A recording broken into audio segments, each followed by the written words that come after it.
Good afternoon or good morning, depending where you are, ladies and gentlemen. This is the Roaming Prepper Channel. I'm your host, Pete, and today's topic, are we going to see another Brexit in the EU, but from the other side of the continent? What am I talking about? I'll be right back and I'll tell you what I'm talking about. Hang on just a sec.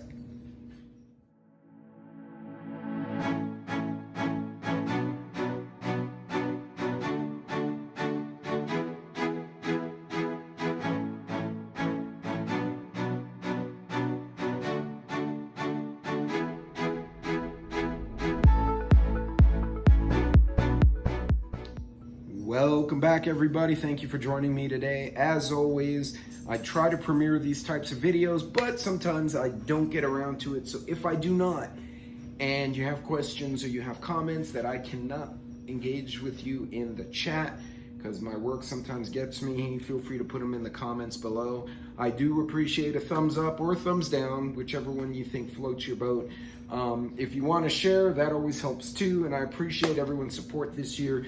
Believe it or not, I am now in year two-ish and a half, 2 1/4. I don't remember, I have to go look back. But I've met some amazing people on this channel, on this platform, as well as on other platforms. And so it's been a really awesome experience. So thank you all for that.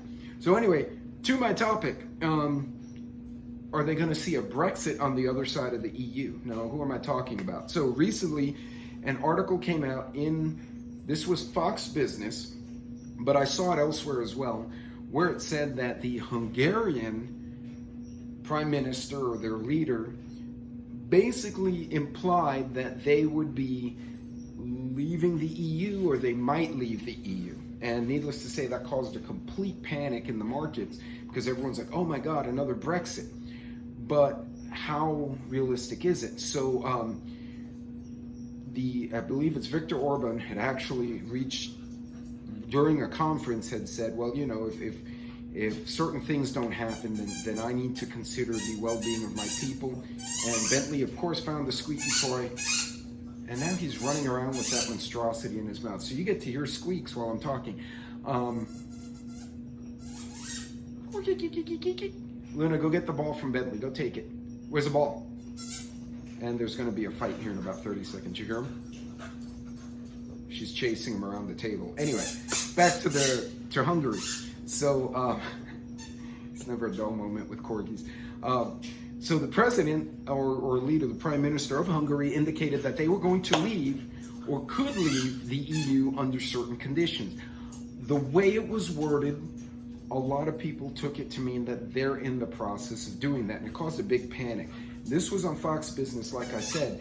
However, a few other business channels, including another analyst on Fox, actually came out and said, well, I don't think they want to do that yet.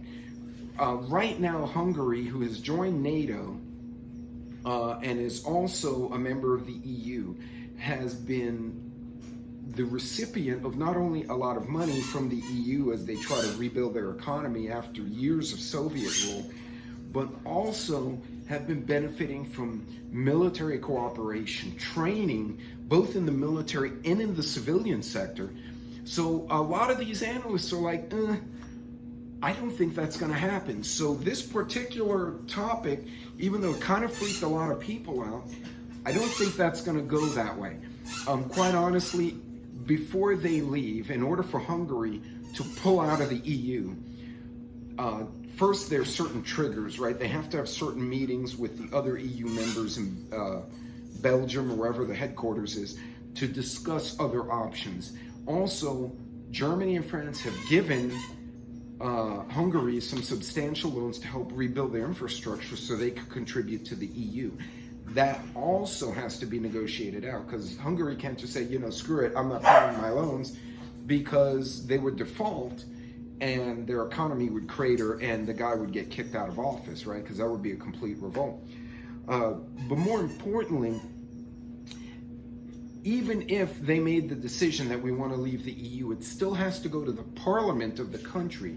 And there's certain conditions, much like the US, there's certain percentages of the different houses in the parliament that need to vote for leaving the EU.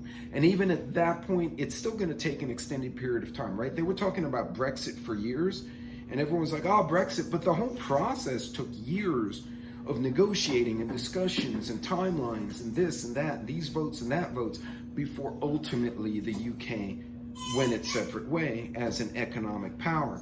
So not something that's going to imminently happen. Now, what does concern me, and I'll point it out right now, is that there are a lot of countries in the EU who are very pro-Russia. Serbia, Hungary, and there are a couple of other ones. Moldova's kind of on the fence. They're kind of split down the middle. But there's several countries that are very pro-Russia and others that are very pro-Ukraine, and a lot of them are next to each other. Now, right now, everyone is cool because everyone's trading, everyone's trying to do the right thing.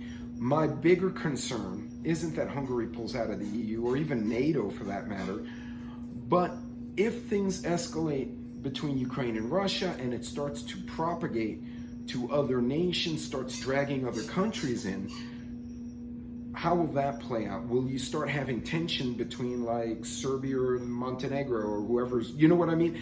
All these countries next to each other, clustered in what used to be the old Soviet Union, because Poland sure as hell isn't friends with Russia, but Hungary is close to Russia. So Belarus, no, but the Baltics, pro-NATO, very close to the Americans now. Actually, those three little Baltic countries have become very tight with the US. So, because they've been treated horribly by the USSR. So how does that all pan out? That's a much more complicated question. That would probably, I'd need some guests on my channel, maybe Prepper Now and Hudson Valley, a group of people to talk about that, because that's just way too complicated for a short video. But do I think the Hungarian government is just going to say, screw it, we're out of the EU, we're out of NATO? Absolutely not. Not like that anyway. We're going to see a lead time there. We're going to see a lag. There are going to be certain things that have to occur. They're going to have negotiations. They're going to have talks. They're going to have agreements on how to pay who back and what money would go where. And then it still has to go to the Hungarian parliament. The people have to get a voice. So if that starts to happen, it's not going to be a bam, they're out. It'll be a very slow process. And it'll be a very well-seen process because everyone's going to start talking about it.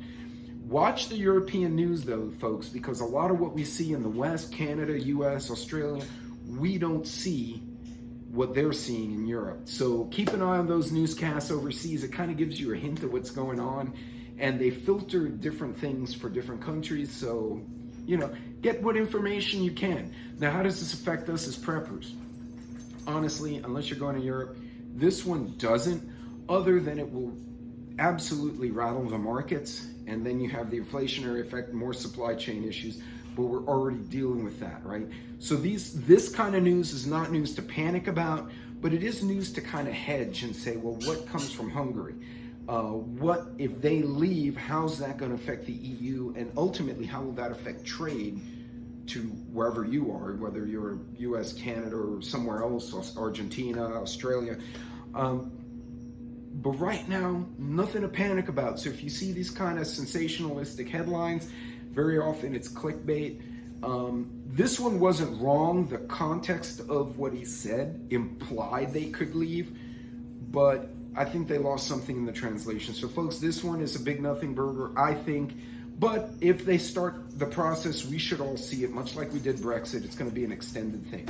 So folks, not a freak out reason, but something to watch because it will definitely affect inflation. It might actually work in the favor of the dollar because it'll hurt the euro and probably hurt the ruble and a few other things.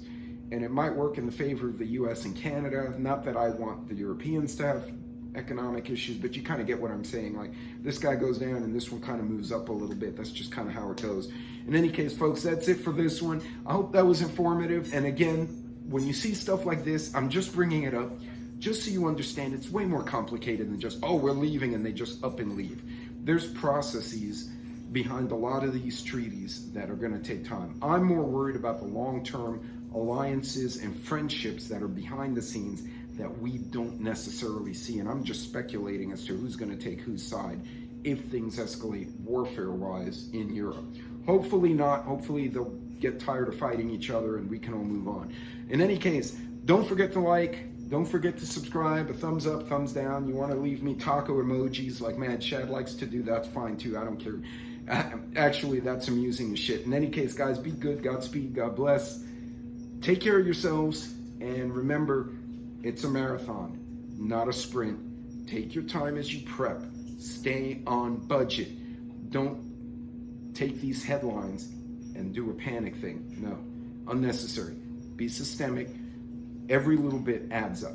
You guys take care. I'll see you later.